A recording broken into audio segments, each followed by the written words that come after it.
Bonjour à tous. Merci. Merci pour cette écoute, pour ce temps. Merci à la louange, pour ce temps béni. Gloire à toi, Seigneur Jésus, parce qu'on veut te donner toute la gloire. Dans ces paroles qui vont sortir de ma bouche, Seigneur, je veux te donner toute la gloire. Alors soyez attentifs, car Dieu donne. Soyez attentifs, car Dieu donne. Connaissez-vous la course de Mora-Fribourg? Certainement, hein? La course de Mora-Fribourg, elle est célèbre. Ben, j'aimerais juste vous partager cette image. Parce qu'il y a 25 ans, c'est un petit peu mon souvenir que je peux avoir, j'ai souvenir qu'il y avait des stands en fin de course où les coureurs arrivaient à ces stands pour se désaltérer. Mais ils arrivaient tellement vite qu'en prenant les gobelets, tout ce qui restait dedans, il ne restait plus rien. C'est clair que leur but, eux, c'était d'avoir un bon chrono. Pour certains, c'est même d'avoir la première place. Donc, je n'ai pas le temps. Je n'ai pas le temps de m'arrêter. La vie, c'est une course. Puis notre but, ce n'est pas d'arriver en premier. Notre but n'est pas d'avoir la première place. Mais notre but est d'arriver à la fin de la course. Fidèle à notre Seigneur. Et que pendant cette course, nous puissions avoir des temps de qualité. Des temps de qualité pour nous aligner sur ses voies. C'est pourquoi dans notre course de la vie effrénée, par tout ce qui nous pousse de gauche, de droite, nous avons besoin d'arrêter. D'arrêter de courir dans tous les sens. D'arrêter d'essayer de résoudre nos problèmes tout seuls. D'arrêter de nous inquiéter sur tout ou sur rien. Alors, j'aimerais vous encourager de graver cette parole sur votre cœur du psaume 46, 11, où l'Éternel dit « Arrêtez et sachez que je suis Dieu. Arrêtez et sachez que je suis Dieu. » Nous avons un Dieu qui contrôle tout, un Dieu tout-puissant, un Dieu qui n'est surpris en rien, un Dieu qui règne. Parfois, Dieu donne tout simplement, sans qu'on fasse quoi que ce soit. Mais parfois, il donne. Mais nous devons nous arrêter. Nous arrêter, c'est-à-dire dans le calme et dans le repos. Être à l'écoute de ce qu'il a à nous dire et de recevoir ce qu'il a à nous donner. Nous sommes dans un temps propice à cela. Dieu donne. Amen. Il y a un cantique qui dit « Compte les bienfaits, regarde combien ils sont nombreux. » Et en préparant ce message, plus j'avançais, je me dis « Mais Seigneur, il y en a trop. Seigneur, tu donnes tellement. Mais je compte les bienfaits, je n'arrive pas. Il y en a tellement. Alors Seigneur, qu'est-ce que tu veux que je dise? Qu'est-ce que tu veux que j'apporte, Seigneur? Touche mon cœur. » Il y a une parole dans Lamentation 3, 22, 23 qui dit « Les bontés de l'Éternel ne sont pas épuisées. Ses compassions ne sont pas à leur terme. Elles se renouvellent chaque matin. Que ta fidélité est grande. » Nous sommes face à une grande vérité. Amen. Dieu donne. Dieu donne. L'ennemi vole. Puis dans cette période de Covid, on est vite frustré. Parce qu'on ne peut pas se réunir, on ne peut pas se rencontrer, on est frustré, on oublie les bénédictions du Seigneur. Parce que nos regards sont tournés ailleurs. Ils sont tournés sur les circonstances qui nous entourent. Pourtant, en Jésus-Christ, nous avons tout. Il pourvoit. Et en Philippiens 4, 19, il est écrit « Et mon Dieu pourvoira à tous vos besoins selon la richesse, avec gloire en Jésus-Christ. » Vous ne m'avez pas suivi. Selon sa richesse. Oui, vous m'avez suivi. Selon sa richesse. C'est pas n'importe quelle richesse. C'est le Dieu de l'univers, notre Dieu créateur. Et il va pourvoir à tes besoins selon ses richesses, avec sa gloire, en Jésus-Christ. Dieu pourvoit et donne au-delà de tout ce qu'on peut imaginer.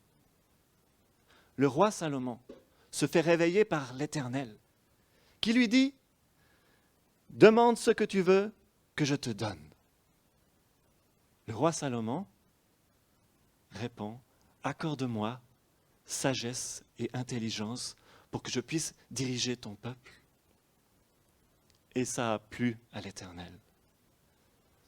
Ça a tellement plu à l'Éternel qu'il lui a dit « Je vais te donner ce que tu me demandes. Sagesse et intelligence. » C'est tout? Ah non. Parce que tu n'as pas demandé richesse. Parce que tu n'as pas demandé d'avoir de la gloire, ni la mort de tes ennemis. Eh bien, je vais te donner en plus de ce que tu demandes. Richesse. Et encore plus que jamais aucun roi n'a eu. Dieu pourvoit et donne bien au-delà de nos attentes. Et intéressant de voir la dynamique. C'est que l'Éternel pose une question. Salomon répond. Mais il répond avec une demande précise.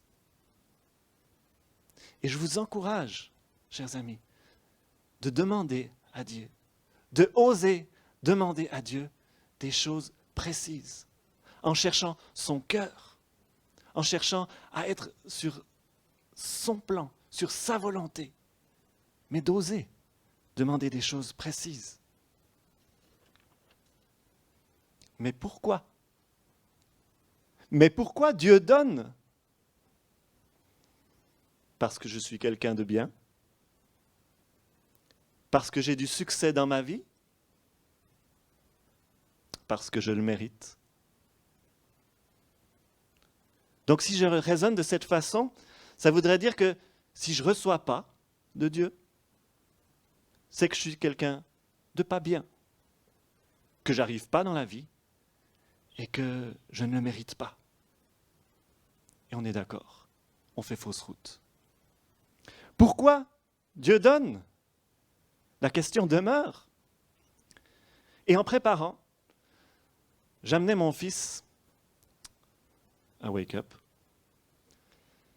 et j'ai dit, Joachim, qui a 13 ans, j'ai une question pour toi. Puis j'aimerais bien que tu m'aides parce que ça va m'aider dans mon message. Alors, j'ai posé plusieurs questions, mais ensuite je suis arrivé sur cette question. Joachim, pourquoi Dieu donne?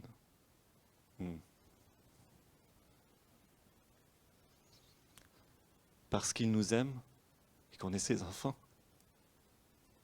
Waouh! Pourquoi Dieu donne? Parce qu'il nous aime. Waouh! En plein dans le mille. Dieu donne par amour. Pourquoi Dieu donne? Dieu donne par amour. Car Dieu a tant aimé le monde. Car Dieu a tant aimé le monde qu'il a donné son Fils unique, afin que quiconque croit en lui ne périsse point, mais qu'il ait la vie éternelle. C'est parce qu'il nous aime. En 1 Jean 3,16, nous avons connu l'amour en ce qu'il a donné sa vie pour nous. Dieu donne par amour, non pas parce que tu le mérites, non pas parce que je le mérite, mais parce qu'il t'aime, parce qu'il m'aime. C'est par sa grâce que nous sommes sauvés. C'est par sa grâce que nous sommes sauvés.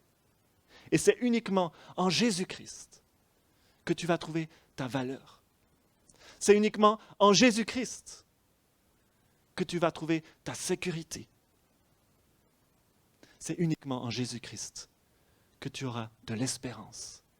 Parce qu'il y a une promesse qui est claire. C'est qu'en lui, tu as la vie éternelle. Et ces promesses-là, elles sont en dépit de toutes les circonstances. C'est des promesses qui demeurent, où rien ne peut nous séparer de son amour. Rien. Dieu, par amour, nous donne son amour. À nous de le lui demander. Et je termine. Un auteur disait prendre 5 minutes de vacances, n'importe où, n'importe quand. Très, très intéressant. En ces mots, il disait, je vais m'asseoir, fermer les yeux et prier quelque chose comme Dieu, je viens m'asseoir simplement pour recevoir ton amour.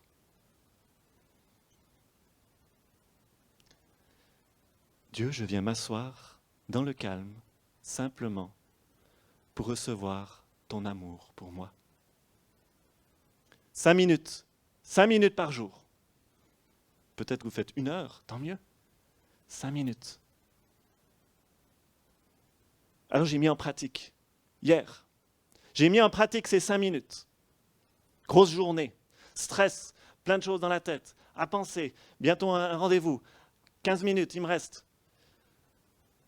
Je m'arrête, je vais essayer de mettre ça en pratique. Je m'arrête, je me pose. Je dis, mais voilà, 5 minutes, juste peut-être à ouvrir mes mains, ça va être long. Puis je me suis assis. Et puis je me suis dit, mais c'est 5 minutes où je ne vais pas devoir réfléchir à tout ce qu'il y a autour. Hein. C'est 5 minutes au Seigneur où, comme il a dit, je veux m'asseoir, simplement recevoir ton amour pour moi. Et de le vivre, c'est quelque chose de grandiose. Parce que dans tout ce qui se passait autour de moi, de pouvoir revenir comme je vous ai dit, arrêtez et sachez que je suis Dieu. Arrêtez, de s'arrêter 5 minutes et de se concentrer sur qui est Dieu. Juste de réfléchir qu'il est Dieu qui est au contrôle de toutes choses, qui est Dieu qui a ma vie entre ses mains. Dans le contexte dans lequel on vit, dans cette incertitude, dans ces inquiétudes, dans ces peurs, Dieu est au contrôle. Demande-lui de venir, demande-lui de te remplir de son amour. Et je vous encourage de vivre ces moments. Je vous encourage de prendre ces 5 minutes de vacances, n'importe où, n'importe quand. Apprenons donc à nous arrêter pour pouvoir écouter ce que Dieu a à nous dire, mais à recevoir ce qu'il a à nous donner, parce qu'il a un cœur qui veut remplir de son amour. Puis ne faisons pas de ce que Dieu nous donne comme des dus, comme quelque chose qui est normal d'avoir. Mais soyons subjugués par sa grandeur. Soyons subjugués par sa grandeur. Soyons éblouis par sa bonté. Soyons ébahis par son amour. Gardons les yeux pour le contempler. Gardons nos mains pour le servir.